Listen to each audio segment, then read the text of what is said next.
بسم اللہ الرحمن الرحیم الحمدللہ والصلاة والسلام علی رسول اللہ اما بعد، جیسا کہ پچھلے درس میں ہم نے سورہ آل عمران کی آیت نمبر 133 اور 134 کی تلاوت، ترجمہ اور تفسیر سماعت کی، جس میں اللہ تبارک و تعالی نے ارشاد فرمایا، اور اپنے رب کی بخشش اور اس جنت کی طرف دوڑو جس کی وسعت آسمانوں اور زمین کے برابر ہے، اور وہ پرہیزگاروں کے لیے تیار کی گئی ہے۔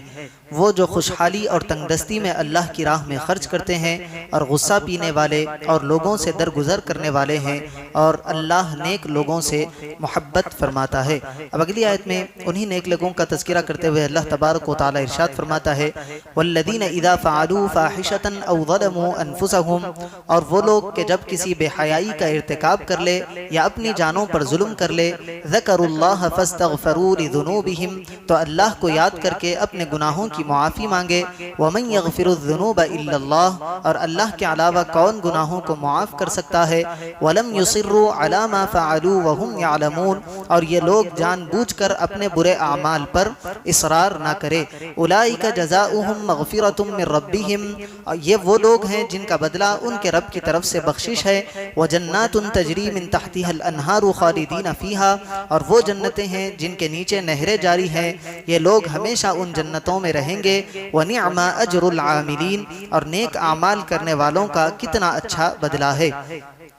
پرہیزگاروں کے اوصاف کا اس آیت میں بیان جاری ہے، اور یہاں ان کا ایک مزید وصف بیان فرمایا گیا، وہ یہ کہ اگر ان سے کوئی کبیرہ یا صغیرہ گناہ سرزد ہو جائے تو وہ فوراً اللہ کو یاد کر کے گناہوں سے توبہ کرتے ہیں، اپنے گناہ پر شرمندہ ہوتے ہیں اور اسے چھوڑ دیتے ہیں، اور آئندہ کے لیے اس سے باز رہنے کا پختہ عزم کر لیتے ہیں، اور اپنے گناہ پر اصرار نہیں کرتے، اور یہی مقبول توبہ کی شرائط ہیں۔ اس آیت کا شان نزول یہ ہے کہ تیہان نامی ایک کھجور فروش کے پاس ایک حسین عورت کھجور خریدنے آئی، دکاندار نے کہا کہ یہ کھجوریں اچھی نہیں ہے، بہترین کھجوریں گھر میں ہے، یہ کہہ کر اس عورت کو گھر لے گیا اور وہاں جا کر اس کا بوسہ لے لیا اور اسے اپنے ہاتھ سے چمٹا لیا۔ اس عورت نے کہا اللہ سے ڈر، یہ سنتے ہی تیہان نے اس عورت کو چھوڑ دیا اور شرمندہ ہو کر حضور اکرم صلی اللہ علیہ وسلم کی خدمت میں سارا ماجرا عرض کیا۔ اس پر یہ آیت کریمہ نازل ہوئی۔ ایک دوسری روایت یہ ہے کہ دو شخصوں میں بڑا پیار تھا، ان میں سے ایک جہاد کے لیے گیا